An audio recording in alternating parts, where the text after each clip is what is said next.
गोवर्धन पर्वत है, परंतु ये स्वयं ऊपर कैसे उठ रहा है?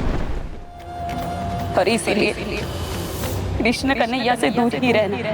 मुझे वचन दो पुत्री। मैं आपको वचन देती हूँ।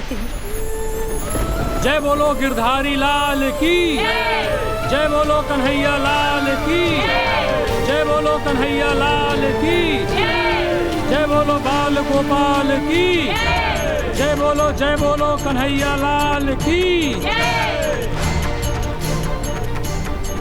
मैं आपको वचन देती हूँ माँ, मैं कन्हैया से दूर रहूंगी।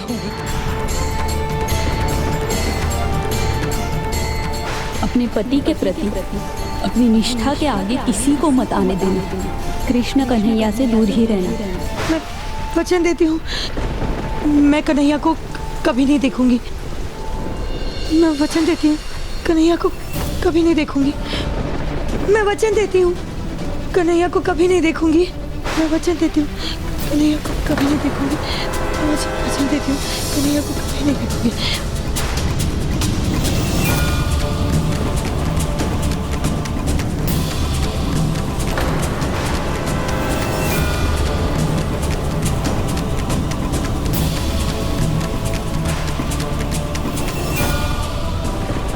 हम गोवर्धन पर्वत की छत्र छाया में है माधवी।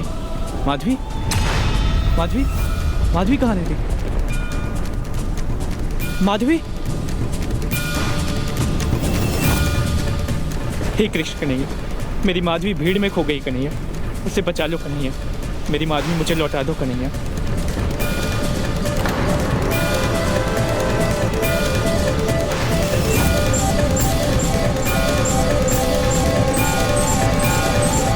कन्हैया, माधवी, माधवी,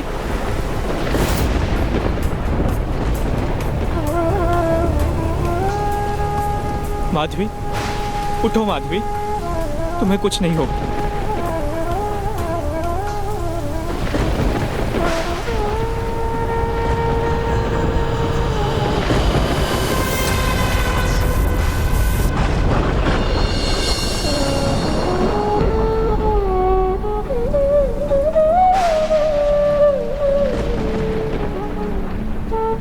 माधवी, उठो माधवी।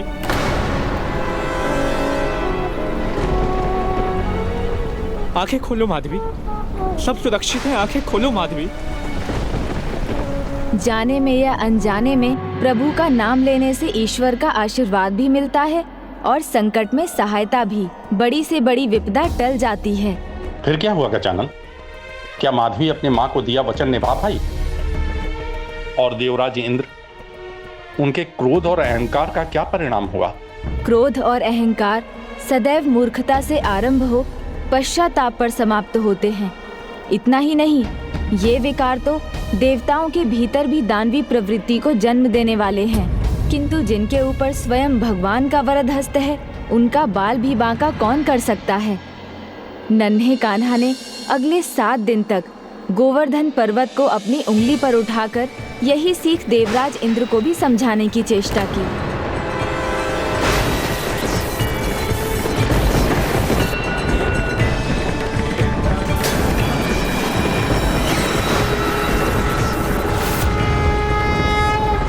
ये क्या हो रहा है?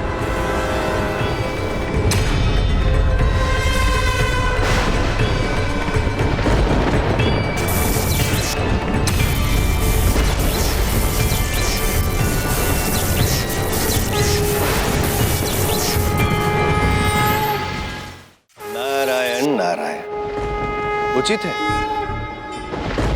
आपका क्रोध उचित है और आपके अहंकार को तोड़ के आपको झुकने को भी मैं नहीं कहूंगा ना, कदापि नहीं। किंतु थोड़ी चिंता हो रही है मुझे। देखिए ना वहां नीचे अपनी एक उंगली पे जिन्होंने पूरे गिरी को उठाकर रखा है, यदि वे क्रोधित हो गए तो आपका क्या होगा इंद्रदेव? जरा सोचिए। और रक्षा के लिए तब आप कहां जाएंगे? किसके पास? आप ब्रह्मदेव के पास जा सकते हैं, किंतु वे स्वयं लीन है इस लीला में।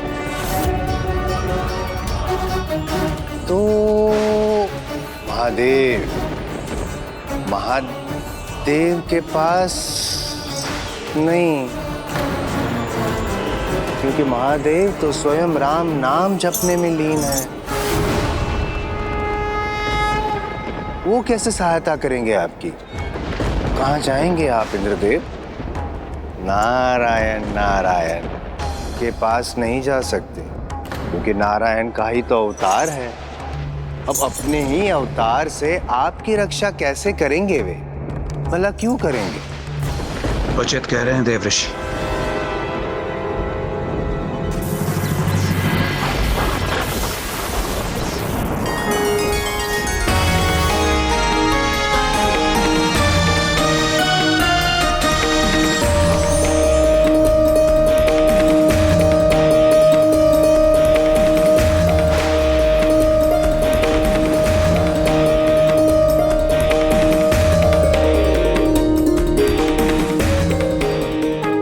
नारायण नारायण।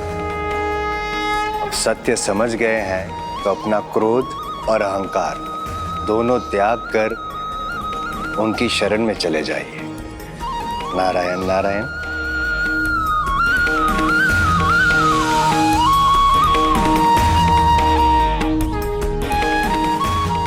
क्षमा प्रभु, मुझे क्षमा कर दीजिए। क्रोध और अहंकार के कारण मैं देवता से दानव बन गया था।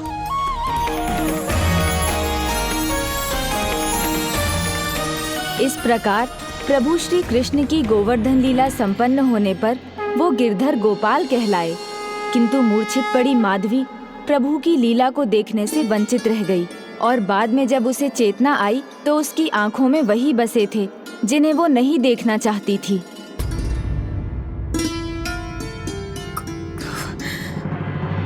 गोवर्धनधारी।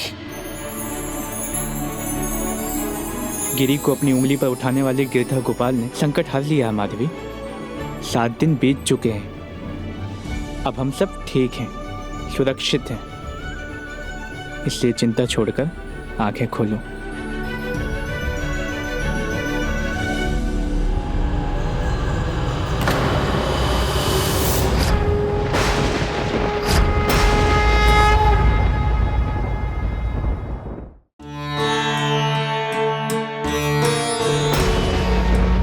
पुत्री, क्यों बार बार अपनी आंखें क्यों बंद कर रही हो?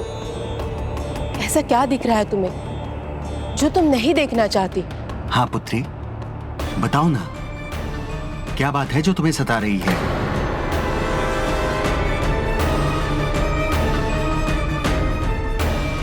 मुझे एक ही दृश्य विचलित कर रहा है। मैं जहां देख रही हूं वहां मुझे गिरधर गोपाल दिख रहे हैं।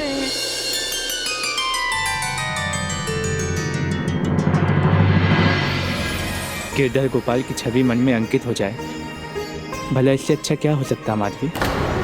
अचेत होने से पहले तुमने जो देखा था तुम वही देख रही हो।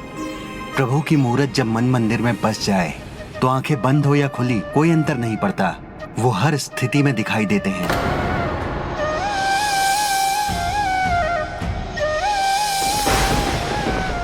क्षमा करना माँ, मैं अपना वचन नहीं रख सकी।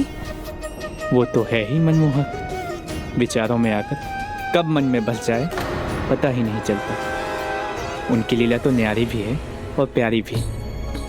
माधवी, वो तो मेरे मन मंदिर में बसे हुए हैं, मेरे गिरधर गोपाल।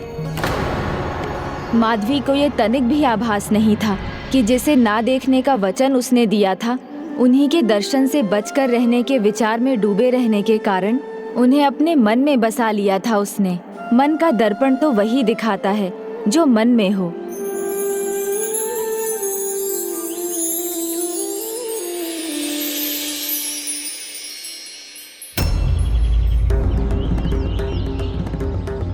ये क्या?